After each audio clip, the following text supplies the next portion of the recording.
Welcome to my town. You two are coming with me. Sheriff, your body camera's off. Mayor's office is asking whether Chief Brooks has arrived. Stand up, both of you. Hands where I can see them. The sheriff's voice cut through Magnolia Diner like a chair dragged across tile. Forks stopped halfway to mouths. Coffee stopped pouring. At the center booth, Elijah Brooks kept his hands flat on the red vinyl table, calm enough to make the room nervous. Across from him, Calvin Mercer, 63, African-American, gray at the temples, still wearing the posture of a man who had once stood guard in places far more dangerous than this diner, slowly lifted his palms. Sheriff Wade Harlan stepped closer, his silver star bright under the weak Sunday light. "You boys hard of hearing?" he said. I said stand up. The word boys landed harder than the badge. Kal Zhao Diktanat. Elijah did not move fast. He did not give Harlan the sudden motion the man seemed hungry for. He rose slowly, a tall black man in a plain navy jacket. No uniform, no visible weapon, no sign of rank, just a folded napkin beside his untouched eggs and a city-sealed envelope tucked deep inside his coat. "Sheriff," Elijah said, voice low, steady. "Are we being detained?" A few people looked down at their plates, as if the answer might be hiding in the gravy. Harlan smiled without warmth. "In my town, I ask the questions." He turned his head toward Deputy Luke Raines, a young officer standing near the door with one hand resting on his belt and uncertainty written across his face. "Cuffs." Luke hesitated. Only half a second. Enough for Elijah to notice. Enough for Maya Collins, the waitress behind the counter, to stop breathing. Then Harlan snapped, "Now." The diner shrank around them. Magnolia Diner was the kind of place where the same men drank coffee after church every Sunday, where peach pie sat under glass, where the walls were covered with Little League photos and faded newspaper clippings about storm cleanups and charity breakfasts. It smelled like bacon grease, hot sugar, and old fear. Everybody knew Sheriff Harlan. Everybody knew what happened when he decided someone did not belong. Luke stepped forward with the handcuffs. Cal looked at Elijah, not scared exactly, but wounded in a way that did not make sound. His right hand trembled once before he hid it against his coat. In his wallet, on the table beside his coffee cup, a worn military photo had slipped halfway out. Two young black soldiers in desert dust, arms around each other, smiling like they still believed service would earn them respect. Harlan glanced at the photo and gave a small laugh. "That's supposed to impress me?" Cal said nothing. Elijah's eyes moved to the sheriff's chest. Badge number, nameplate, body camera. The little red light was off. Elijah looked at it for 1 second too long. Harlan noticed. "Something wrong with your eyes?" "Your body camera is not recording," Elijah said. The words were quiet, but they changed the air. A man at the counter stopped chewing. Maya's fingers tightened around the coffee pot. Deputy Luke swallowed. Harlan stepped close enough that his shadow fell across Elijah's face. "I decide what records in this town. Have you ever watched a room full of people know something is wrong and still choose silence because the wrong man is wearing the badge?" Maya moved first. "Sheriff, they were just eating. They paid. They did not cause any trouble." Her voice was small, but it was there. It was almost enough to break the spell. Harlan turned on her. "You want to run this place, Maya?" Earl Patterson, the diner owner, appeared from the kitchen doorway, wiping his hands on a towel. His eyes flicked from Harlan to Elijah, then to the customers. "Maya," he said softly, "let it go." Her face fell. The room learned again how to be quiet. Harlan took the cuffs from Luke himself. "Turn around," he said to Elijah. Elijah did not turn. "Not yet. What is the charge?" Harlan's smile disappeared. "Disturbing the peace." We were seated, refusing a lawful order. "You did not give a lawful reason." A whisper moved through the booths. Not loud, not brave, just enough to say people had heard him. Harlan's neck reddened. He reached out, grabbed Elijah's wrist, and twisted it behind his back. Not hard enough to break anything. Hard enough to make a point. The first cuff clicked shut. A woman near the window flinched. A child in a church shirt dropped a fry onto the floor. Cal took one step forward. "Easy with him." Harlan swung toward Cal. "You want to join him?" He did not do anything. Neither did you, until you opened your mouth. The second pair of cuffs came out. Cal gave Elijah one look, the kind of look older men give younger men when pride and survival are fighting in the same chest. Elijah gave the smallest shake of his head. Do not give him more. Let him make the record himself. Luke cuffed Cal with shaking hands. As he did, the city-sealed envelope inside Elijah's coat shifted. A corner of cream paper showed for an instant, stamped with the blue seal of Cedar Hollow. Luke saw it. His eyes narrowed. Harlan did not. He was too busy performing for the room. He stepped back, admiring the two black men standing cuffed beside their booth like proof of his power. Look around, he said loudly. This is what happens when strangers come in here thinking they can lecture me about law. No one laughed. That seemed to anger him more. He leaned close to Elijah's ear, but spoke loudly enough for every booth to hear. Welcome to my town. The words hung there. Ugly. Possessive. Final. Then the radio on Luke's shoulder crackled. Static. A dispatcher's voice, sharp and confused. Unit 12, confirm location. Mayor Caldwell's office is asking whether Chief Brooks has arrived at Magnolia Diner. The diner went still. Not quiet. Still. Harlan's hand paused on Elijah's arm. Luke looked from the radio to Elijah's face. Maya lowered the coffee pot without setting it down. Elijah said nothing. The cuffs were still locked around his wrists. The word from the radio did not explode. It spread, slowly, like smoke under a door. Chief Brooks. People looked at one another without knowing what they were allowed to understand. Sheriff Harlan tightened his grip on Elijah's arm, as if pressure could erase what everyone had just heard. Deputy Luke Raines stared at the radio on his shoulder. Maya Collins held the coffee pot in midair, her fingers pale around the handle. Elijah kept his eyes forward. His wrists were still locked behind his back. The metal was cold. Cal stood beside him, breathing through his nose, trying not to show how much the cuffs hurt his old bones. For one strange second, the whole diner seemed to wait for Elijah to explain himself. He did not. He learned a long time ago that some truths lose their power when they're spoken too early. 6 hours before those cuffs closed, Elijah Brooks had stood alone in Cedar Hollow Cemetery with the morning fog wrapped around his shoes. The town was still asleep then. The diner was dark. City Hall was empty. No one was watching him. He wore the same navy jacket, the same plain shirt, the same polished but modest shoes. In his left hand, he held a small bundle of white carnations. In his right, he carried an old photograph with curled edges. The photograph showed a younger man in a work shirt standing outside Magnolia Diner, one arm around a 12-year-old boy. The man was Elijah's father, Samuel Brooks. The boy was Elijah before he learned how heavy silence could be. Elijah placed the flowers at the grave and brushed pine needles from a stone. Samuel Brooks, husband, father, a good man. Nothing on that stone said what had happened to him in this town. Nothing said a deputy once poured coffee across his shirt in that diner and told him to leave through the back. Nothing said Samuel had driven away from Cedar Hollow with his son in the passenger seat, both of them quiet for 20 miles. Elijah still remembered his father's hands on the steering wheel. Dark knuckles, white grip, not shaking from fear, shaking from restraint. In the pocket of Elijah's jacket was a small velvet box he had not opened in public yet. Beside it, folded twice, was the cream envelope from City Hall with the blue seal pressed into the paper. He touched both through the cloth, then let his hand fall. Today was not supposed to be about display. It was supposed to be about listening, about walking into Cedar Hollow before anyone could clean it up for him, about seeing who people became when they thought no one important was in the room. At the cemetery gate, his phone buzzed. A message from Mayor Denise Caldwell. Everything ready for Monday. Call me when you arrive. Elijah read it once and did not answer. Across the road, an old man waited beside a faded pickup truck, cap in hand. Calvin Mercer had known Samuel Brooks since they were boys. His back was bent now, but his eyes were still sharp.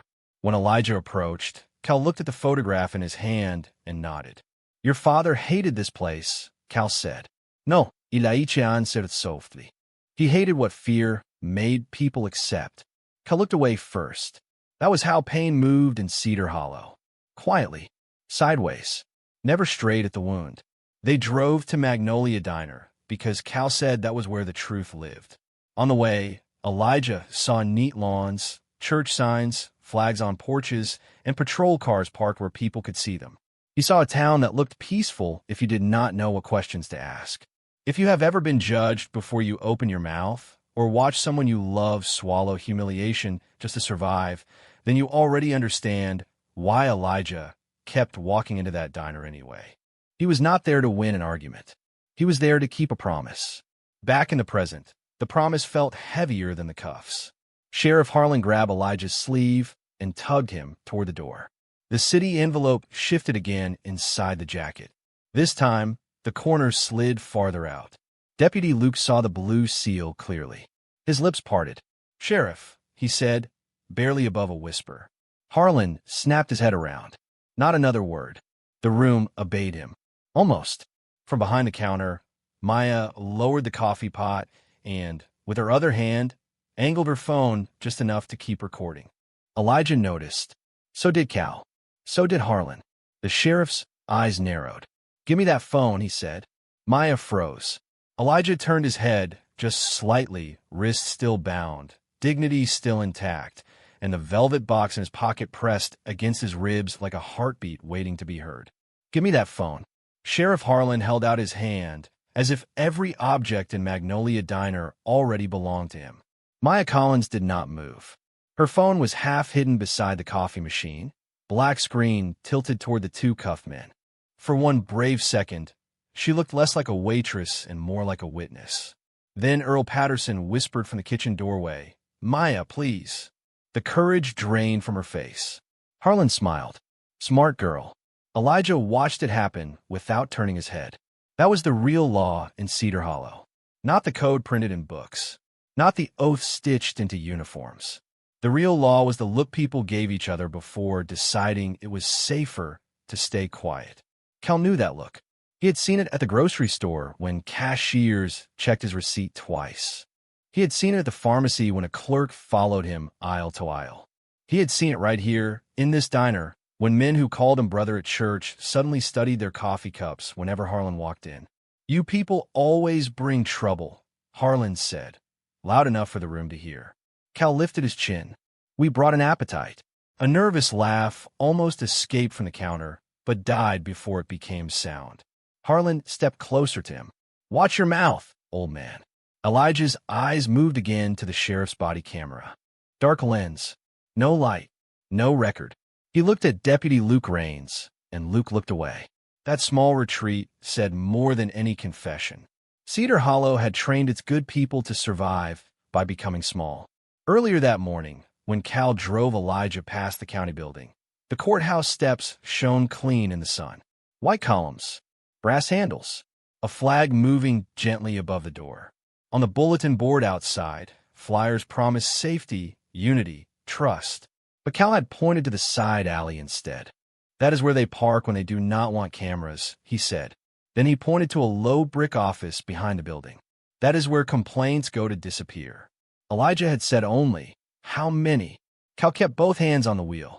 Enough that folks stopped counting.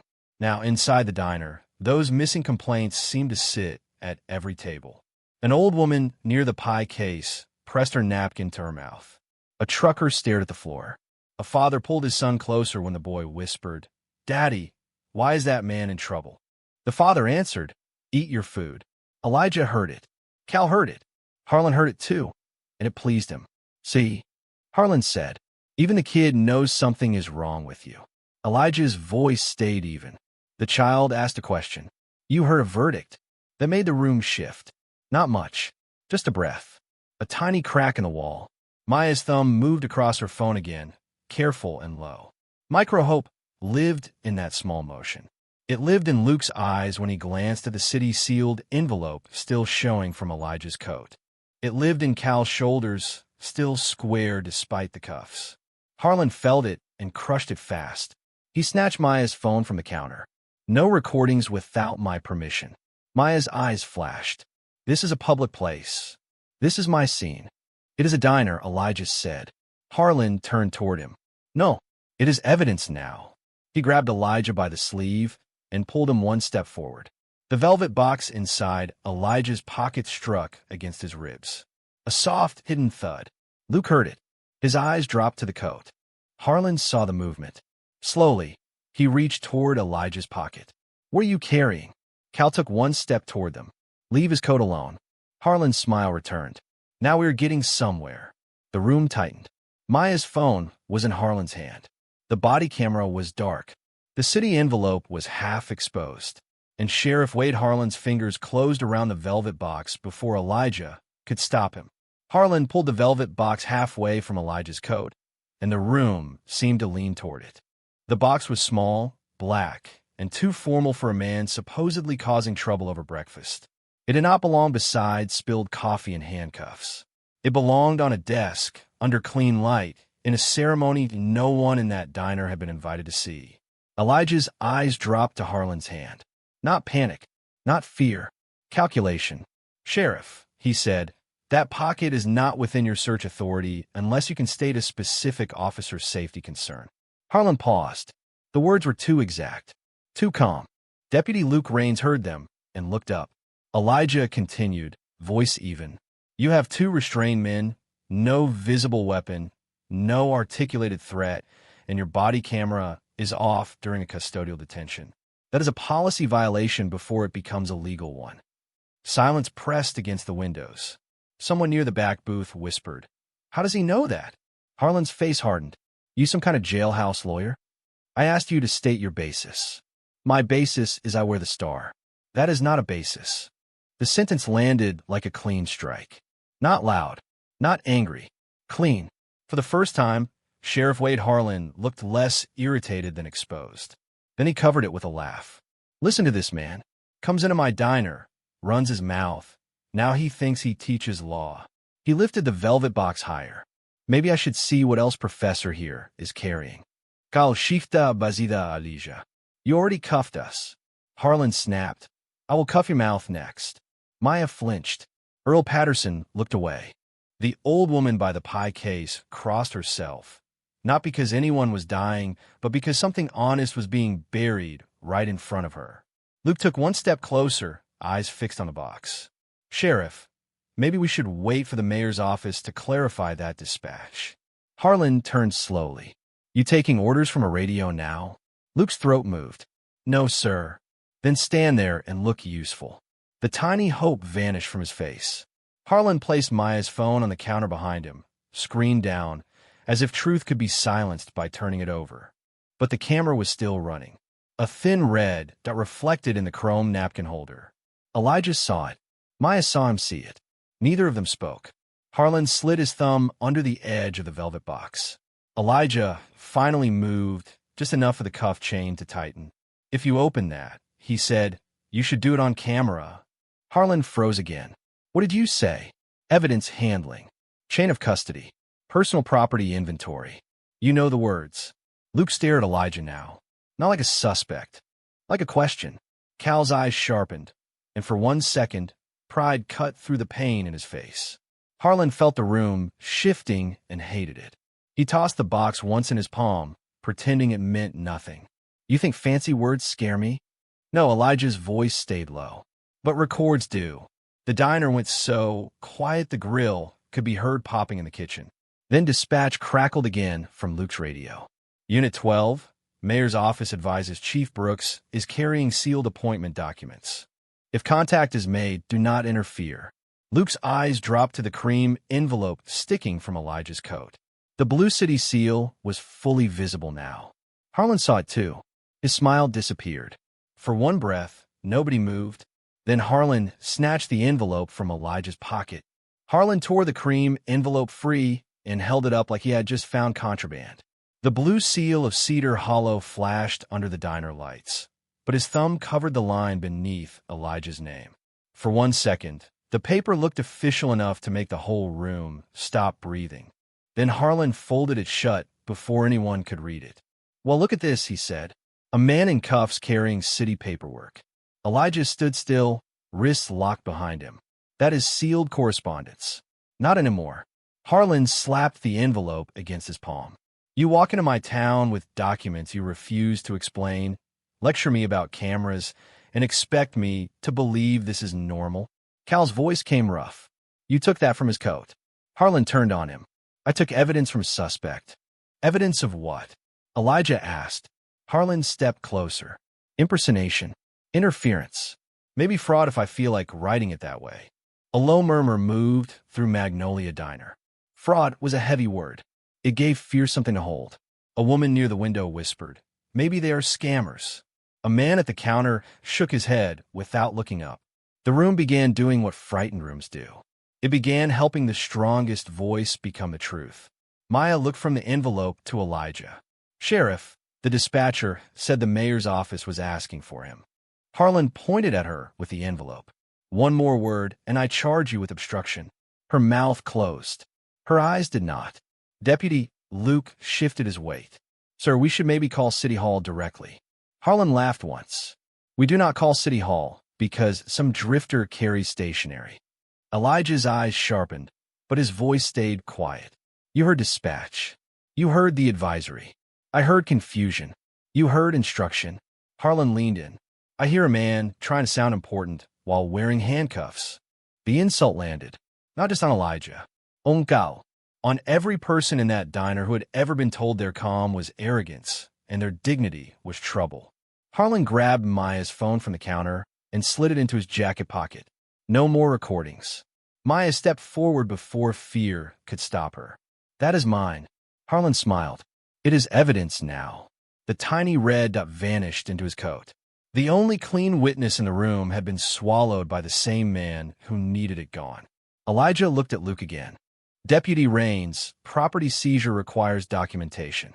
Luke's face tightened. He knew the rule. Everyone could see that he knew it. For one small moment, Truth stood right there in uniform, young and scared and almost ready to speak. Then Harlan barked, Luke, bring the car around. Luke looked at Maya, then at Cal's wrists, then at the envelope in Harlan's hand. Now, Harlan said. Luke obeyed. The bell over the door rang as he stepped outside. Harlan turned back to the diner and raised his voice like a judge delivering sentence. These men are being held pending verification of documents and possible impersonation of a public official. Cal Schulders Saja. The old military photo still lay on the floor near Harlan's boot, stained with coffee. Elijah noticed it. So did the child in the church shirt. The boy slipped from his booth, picked up the photo with 2 fingers, and held it toward Cal. Sir, you dropped this. Cal's face softened. Harlan snatched the photo before Cal could take it. Sit down, kid. The boy froze. His father pulled him back fast. Elijah's jaw moved once. That was all. Harlan pocketed the envelope, kept the velvet box in his other hand, and shoved Elijah toward the door.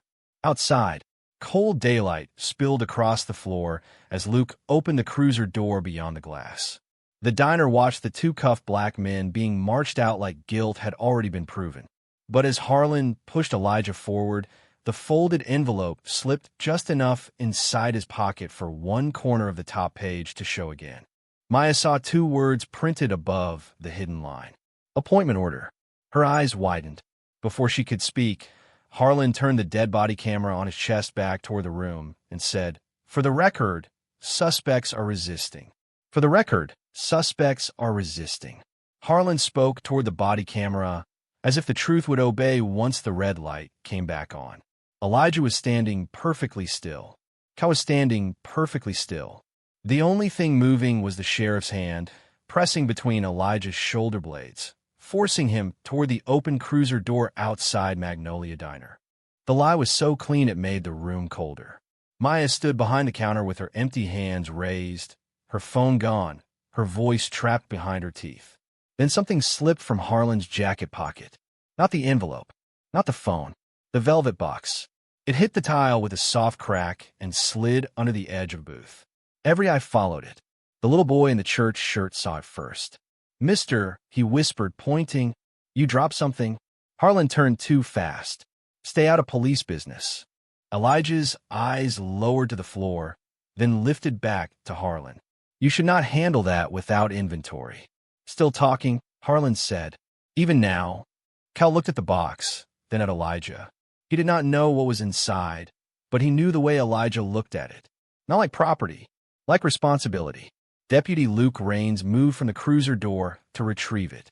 He crouched, picked it up carefully, and the lid opened just a fraction in his hand. A sliver of silver caught the diner lights.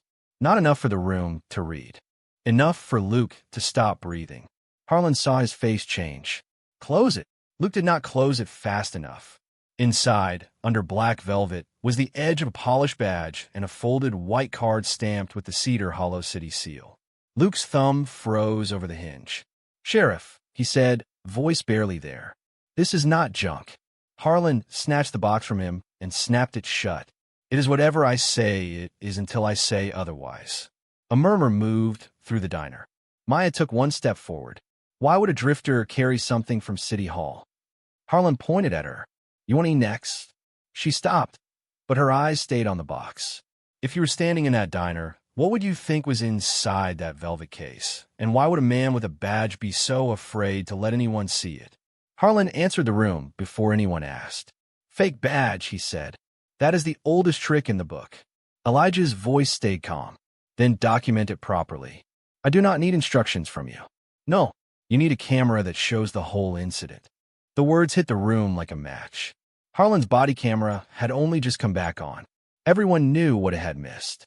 The first demand, the first insult, the moment he took Maya's phone, the moment he searched Elijah without a stated reason. Harlan knew it too. His jaw flexed. He shoved the velvet box deep into his own pocket, beside Maya's phone and the sealed envelope. 3 pieces of truth, all trapped under one badge. Luke looked sick. "Sir, the inventory form is in the cruiser." "Then get it." Luke did not move. "Before we transport, we should log the property." Harlan stepped close to him. "You want to write paperwork, or you want to keep your job?" The deputy's face went pale. He stepped back. The obstacle returned, heavier than before. The young officer knew the procedure, but fear had him by the throat. Harlan grabbed Elijah again and forced him through the diner doorway. Cold air struck Elijah's face. Outside, the cruiser waited with its back door open. The reflection in the window showed him what the room saw. 2 black men in cuffs, a sheriff in control, a town pretending not to recognize its own shame. Cal was pushed toward the second cruiser. His coffee-stained military photo lay forgotten on the floor until the little boy slipped it into Maya's hand. She closed her fingers around it like it was evidence. Harlan did not notice. He was too busy leaning into Elijah's ear. "Whatever game you came here to play, it ends at my station."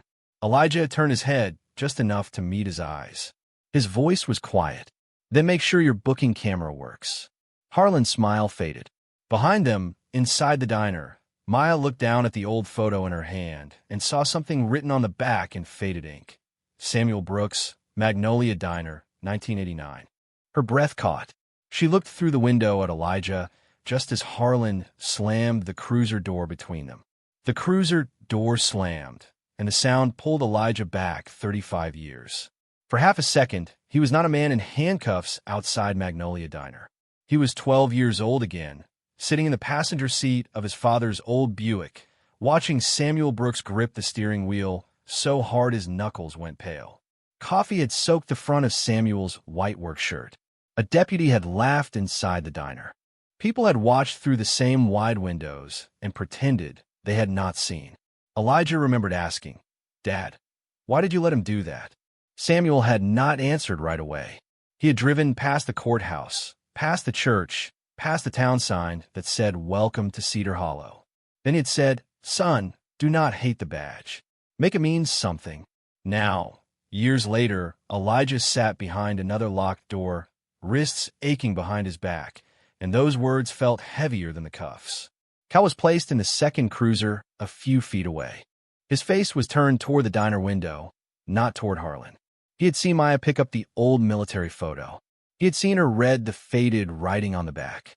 Samuel Brooks, Magnolia Diner, 1989. Cal closed his eyes. He knew that date. He knew that wound.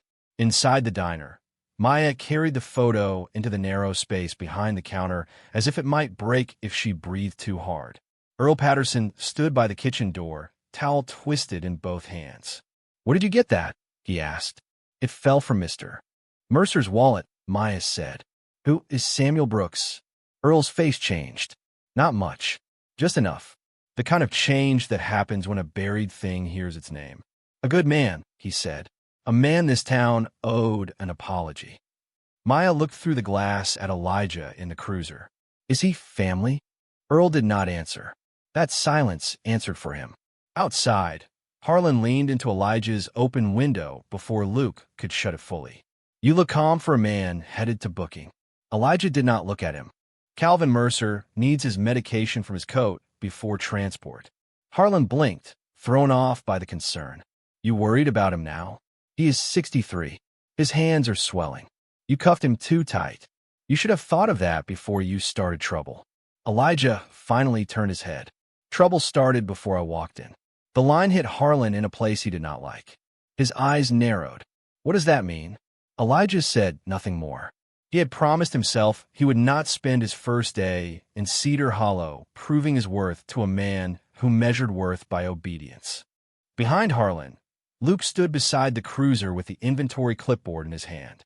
The blank property form trembled slightly. He looked from the form to Harlan's jacket pocket, where the velvet box, the sealed envelope, and Maya's phone had vanished. Sheriff, Luke said quietly, we still need to log their property. Harlan turned. I logged it in my pocket. That is not procedure. The words escaped before Luke could pull them back. The parking lot went silent. Even through the window, Maya heard it. For one thin second, hope stood in uniform. Then Harlan stepped close to Luke and lowered his voice just enough to be cruel. You want your probation review to include insubordination? Luke swallowed. No, sir. Then drive. Maya pressed the old photo against her apron. Earl touched the edge of it with 2 fingers, staring at Samuel's young face. I remember that day, he whispered. I was working the grill. Maya looked at him. Then say something. Earl's eyes filled with shame. Before he could answer, Harlan stormed back into the diner, pointed straight at Maya's hand, and said, Give me that photo. Give me that photo. Harlan's voice filled the diner before Maya could hide the old picture in her apron. Every customer looked at her now, not at the sheriff, not at the 2 cuffed black men outside, at the waitress holding a piece of the past like she had stolen something dangerous. Maya backed 1 step toward the coffee machine. It belongs to Mr. Mercer. Harlan walked toward her slowly, boots tapping the tile. It belongs to my investigation. Earl Patterson moved half an inch from the kitchen doorway. That was all. Half an inch of courage. Harlan saw it and smiled. You want your health inspection moved up, Earl? Earl stopped. The towel in his hands twisted tighter. No, Sedif. Then let your waitress do what she is told. The diner watched Maya's fingers open. Harlan took the photo from her hand and glanced at the back. Samuel Brooks, Magnolia Diner, 1989. Something passed across his face. Too fast for most people. Not surprise exactly. Recognition. Then he buried it under contempt. Old picture. Old complaints. Same story. Maya whispered, You know that name. Harlan turned on her. I know trouble when it ages. A few people shifted in their booths. One man near the window lifted his phone, then lowered it when Harlan looked his way. The sheriff raised the photo for everyone to see. This is how it starts.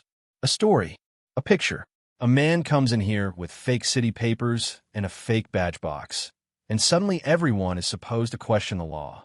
Outside, Elijah sat in the cruiser, watching through the glass. He could not hear every word, but he could read the room. The lowered eyes, the tight mouths, the way fear made people nod before they agreed. Cal sat in the second cruiser with his head turned toward the diner, his cuffed hands hidden behind his back, his old life now in Harlan's fist. Deputy Luke stood by the front door, inventory clipboard still blank. Sheriff, he said, we need to document the property before transport. Harlan did not even look at him. I'm documenting it right now. On camera, Elijah called from the cruiser window. The words carried just enough to reach the doorway. Harlan spun toward him. You are done talking? Then record that too. The line made several people go still. Harlan's confidence cracked for half a breath. Then he grabbed Maya's phone from his pocket, held it up, and powered it off in front of the room. There. No more confusion. Maya's face tightened. The little boy in the church shirt whispered, but she was helping. His father pulled him down hard. Quiet. Harlan opened the diner door and pointed outside. Everybody stay put until I decide who is a witness and who is an accomplice. That word did its work. Accomplice. It made honest people afraid of being honest. Harlan looked at Elijah through the cruiser glass. You hear that? Your little performance just put half this diner under review. Elijah's answer was calm. Fear is not procedure. Harlan stepped closer to the cruiser. In Cedar Hollow, I am procedure. He turned back to the room, holding the photo, the envelope, and the velvet box all under his control. For the first time, it looked like he had one. The phone was off. The body camera had missed the beginning. The envelope was hidden. The badge box was in his pocket. The crowd was silent. Then Luke's radio crackled again, louder than before. Unit 12, be advised. City Hall security has located the appointment file. Transmitting confirmation image now. Luke looked down at the screen mounted inside the cruiser. A loading bar appeared. Harlan saw it too. The first frame opened, blurred at the top, but clear enough to show a man in a navy jacket standing beside Mayor Caldwell. Harlan reached for the screen just as Elijah quietly said, "Do not touch that unit." Harlan's hand froze over the cruiser screen. The confirmation image kept loading in broken squares of color. Navy jacket, City Hall hallway, Mayor Caldwell's gray suit, a man's shoulder. Not enough. Not yet. Elijah sat cuffed behind the glass, his voice still calm. Do not touch that unit. Harlan looked at him through the open window and smiled. Still giving orders from the back seat? He reached inside anyway and slapped the screen dark with his palm. The image vanished. Luke flinched. Sheriff, that came from City Hall. It came through my car, Harlan said. That makes it mine until I say otherwise. He turned back toward the diner, where every face had gathered behind the windows like people watching a storm choose a house. Everybody inside. Now, the command pushed the crowd backward. Chairs scraped. Plates sat half-eaten. Maya stood behind the counter, one hand still closed around Cal's old photo. Earl stood beside her, pale and silent. Harlan marched Elijah and Cal back through the front door instead of taking them to the station. He wanted the room again. He wanted an audience for the ending he had chosen. The bell above the door rang once. Then the diner went quiet. Harlan shoved Elijah beside the counter, not hard enough to injure, hard enough to humiliate. Cal was placed beside him. Two black men in cuffs under the menu board, in front of families, church shoes, trucker caps, and cooling coffee. Harlan lifted the sealed envelope. These men came into Cedar Hollow carrying suspicious city documents, a possible fake badge, and a story they refused to explain. Elijah said, "You took property without inventory." Harlan snapped, "You lost the right to talk." Cal's voice was low. "No man loses that." Harlan pointed at him. "Old man, you are one sentence away from a holding cell." The crowd held its breath. The little boy in the church shirt looked at Cal and whispered he did not do anything. His father pressed a hand over the boy's shoulder. "Not now." Those two words hurt almost as much as the cuffs. Not now. That was how towns taught children to look away. Harlan placed Maya's phone, the velvet box, the envelope, and the old photo on the counter, all close enough for the room to see, all far enough from Elijah to stay under Harlan's control. "See this?" he said, tapping the velvet box. "Props." He tapped the envelope. "Paper tricks." He tapped the photo. "Old guilt." Maya stepped forward. "That name on the photo matters." Harlan's eyes cut to her. "Your shift is over." Earl finally spoke. "Sheriff, she works for me." Harlan turned slowly. "Then maybe your diner needs a full compliance inspection before breakfast tomorrow." Earl's mouth closed. Harlan had his false victory now. He had the property. He had the cameras under control. He had the crowd afraid again. He had made truth look like trouble and silence look like order. Elijah looked down at the old photo on the counter. Samuel Brooks stared up from 1989, younger than Elijah remembered him, standing in front of the same diner window. Elijah's cuffed hands tightened once behind his back. Harlan noticed. "That means something to you?" Elijah did not answer. "Good," Harlan said, "because it means nothing to me." He picked up the photo and slid it toward the trash bin beside the counter. Cal took one step forward. Luke grabbed his arm, then let go as if ashamed of his own hand. Elijah's voice came quiet, but it cut through the room. You should be careful what you throw away in front of witnesses. Harlan laughed. Witnesses? Look around. Nobody here saw anything. The worst part was that, for 1 second, the room almost proved him right. Heads lowered. Eyes moved away. Harlan reached for the photo again. Then the bell above the diner door rang. A cold line of daylight opened across the floor. A woman's voice, firm and sharp, filled the room before anyone saw her face. Stop! Stop!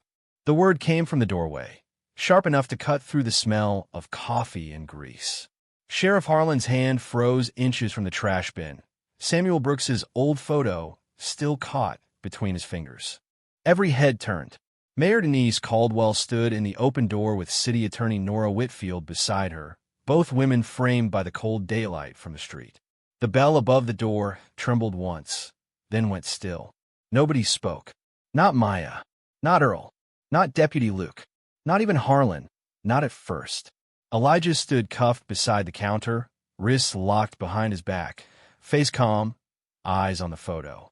Cal stood beside him, old shoulders stiff, breathing slow through pain he refused to show.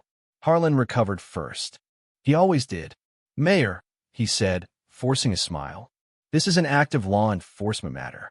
Denise looked at the cuffs, then at the envelope on the counter, then at the velvet box bulging from Harlan's pocket. That is exactly why I said stop. Harlan laughed once. Too loud. You got here because Dispatch misunderstood name. Nora stepped forward with a tablet in her hand. Dispatch did not misunderstand anything. The room shifted. Forks lowered. Phones dropped slightly.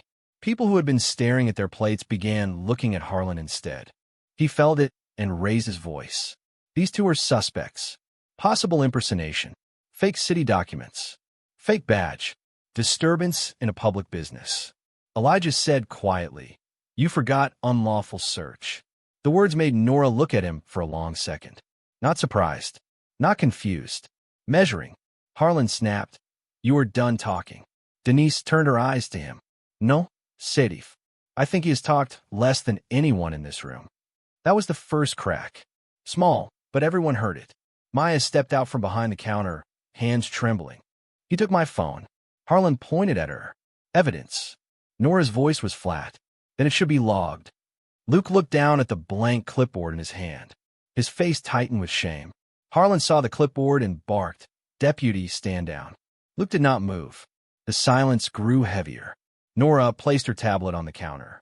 The screen glowed against the old Formica. A frozen City Hall security frame appeared. Blurry at first, then clearer. A hallway. Mayor Calvid. A cream envelope. A man in a navy jacket. Only part of the file label was visible near the bottom. Brooks, the appointment, or... A whisper went through the diner and died before it became sound. If you were in that room, watching the man in cuffs appear on a City Hall screen while the sheriff called him a fraud, who would you believe was really afraid of the truth? Harlan reached for the tablet. Nora slid it back before his fingers touched it. "Do not touch that." His smile vanished. "You are interfering. I am preserving evidence. That image proves nothing. Then you will not mind if everyone sees the next one." The diner went so quiet the ice machine behind the counter sounded like thunder. Harlan turned toward the crowd. "Nobody watches anything until I clear it." Denise stepped between him and the tablet. "This town does not belong to your clearance." Harlan's face flushed. He grabbed the velvet box from his pocket and tossed it onto the counter like trash. It landed beside the old photo and the sealed envelope. The lid cracked open. Silver flashed under the diner lights. A few people gasped. Harlan slammed his palm over it before anyone could read the badge. "Fake," he said, but his voice had a scratch in it now. Elijah looked at the box, then at Maya. "Is your phone still recording?" Maya's breath caught. Harlan's eyes went wide for half a second. Nora turned to him. "Give me the phone." Harlan did not move. Denise's voice dropped. "Sheriff." Slowly, with the whole diner watching, Harlan pulled Maya's phone from his jacket pocket and placed it on the counter. The screen was black. Maya reached out, pressed the side button, and the display lit up. A video file sat open, paused at the exact moment Harlan took the envelope from Elijah's coat. Nora picked up the phone, looked across the silent diner, and said, "Before anyone judges these men, watch this."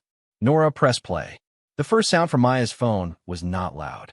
It was the soft clatter of plates, then Harlan's voice cutting through the diner. "Give me that phone." The room watched itself become evidence. They saw Maya freeze. They saw Earl look away. They saw Harlan take the phone and call it evidence without logging it. Then the video jumped earlier, still recording from the counter angle. And there it was, Elijah standing still, cuffed, saying, "You have 2 restrained men, no visible weapon, no articulated threat, and your body camera is off during custodial detention." Nobody breathed. Harlan reached for the phone.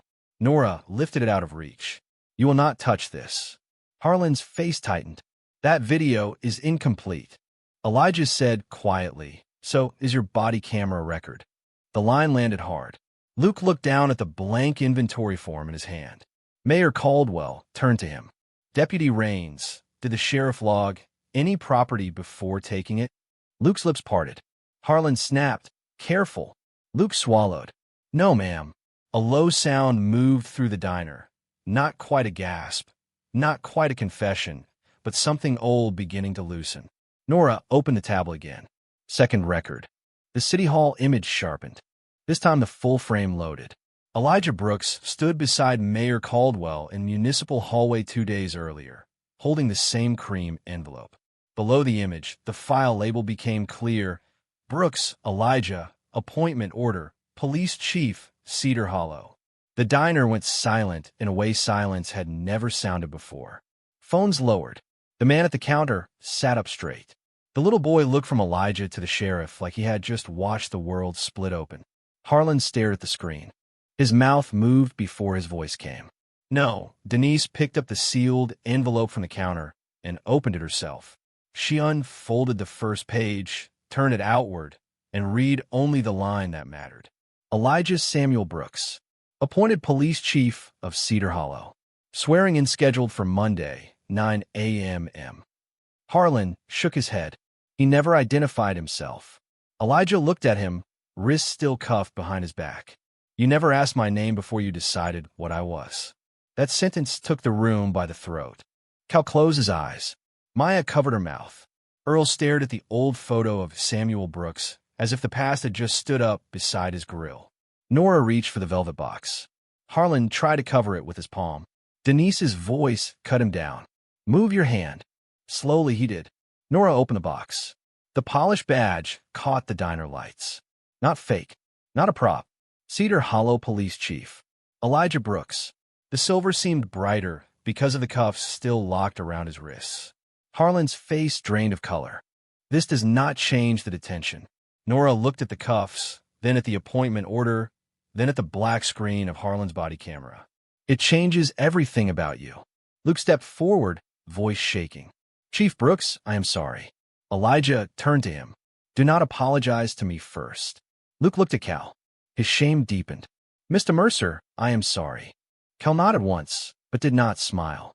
Denise faced Harlan now. "Sheriff, unlock him." Harlan's hand went to his belt.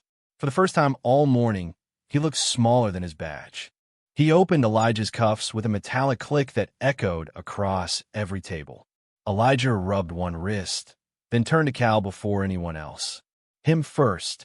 Harlan unlocked Cal's cuffs too, and the old man's arms came forward slowly, stiff with pain and dignity. Nora gathered the phone, the appointment order, the badge box, the photo, and the blank inventory form. She placed them in a straight line on the counter, one by one, truth beside truth. Then she looked at Harlan and asked, "Why did you turn your camera off before you touched the next police chief of this town?" Nora's question stayed in the air longer than Harlan could bear.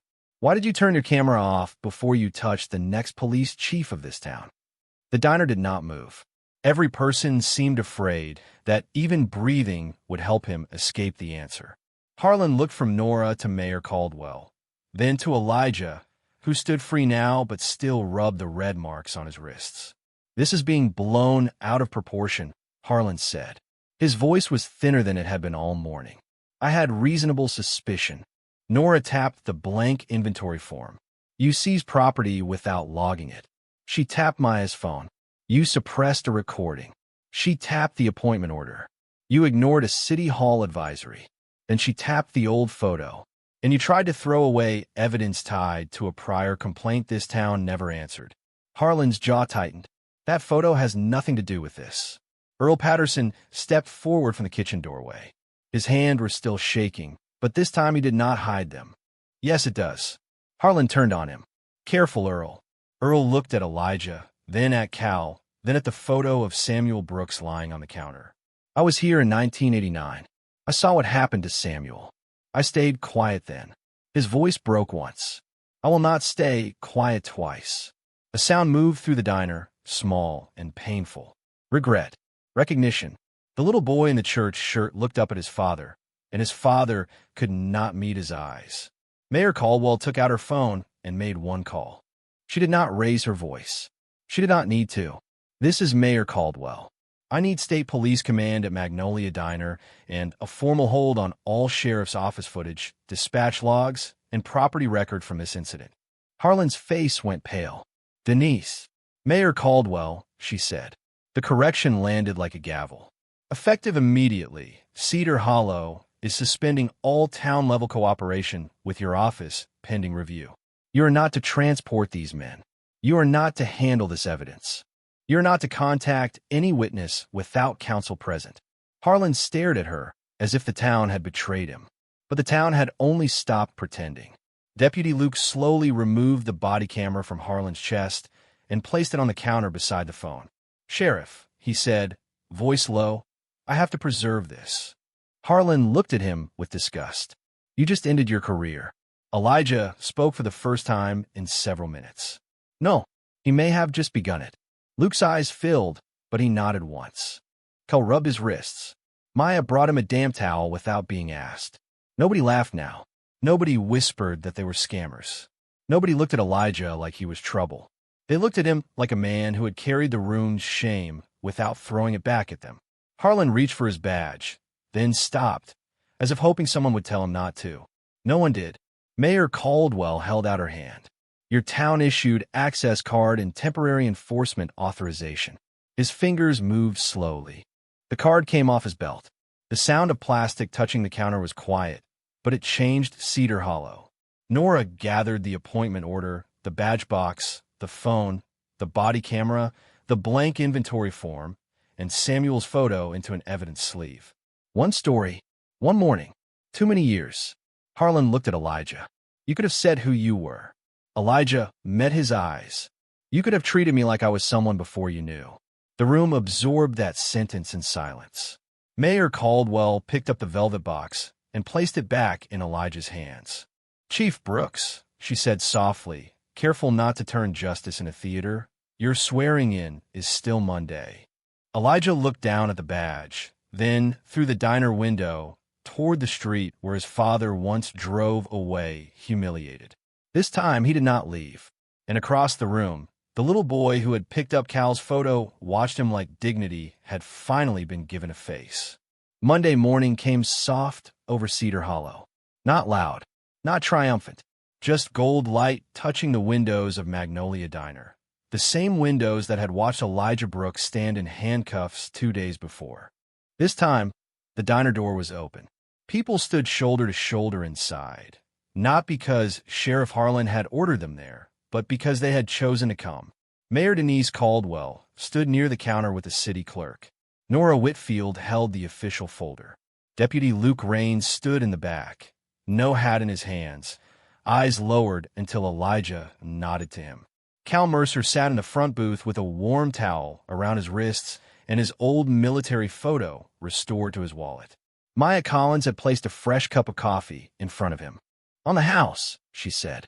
Cal looked up. You already gave me more than coffee. She smiled, but her eyes were wet. On the counter sat the velvet box. Beside it lay Samuel Brooks's old photo, now in a clean frame Earl Patterson had found in the storage room. Earl stood behind the grill, but he was not hiding today. When Elijah entered, the room did not clap at first. It simply stood still, not with fear this time, with respect. Elijah wore the same navy jacket. No parade uniform. No polished speech. He walked to the counter, looked at the photo of his father, and rested 2 fingers against the frame. He should have been welcomed here, Elijah said quietly. Earl stepped forward, voice rough. I should have said that in 1989. Elijah looked at him for a long second. Say it now by making sure no one else has to wait 35 years. Earl nodded. I will. The oath took less than 1 minute. Mayor Caldwell raised her hand. Elijah raised his. Nora read the words.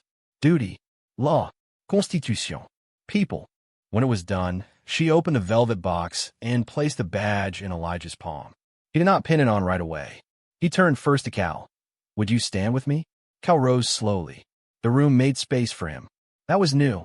Space. Respect. The small dignity of not being pushed aside. Elijah pinned the badge to his jacket, then faced the diner. This badge does not make me worth more than anyone in this room, he said. It only makes me responsible for more. No one moved. Even the little boy in the church shirt, standing beside his father, listened like the words were meant for him. His father placed a hand on his shoulder and whispered, I should have spoken up. The boy whispered back, next time we will. Elijah heard it. So did Maya. So did half the diner. A week later, the first change appeared on the wall beside the register. A new sign, simple black letters on white paper. Every guest will be treated with dignity. No exceptions. Under it was a second notice from City Hall.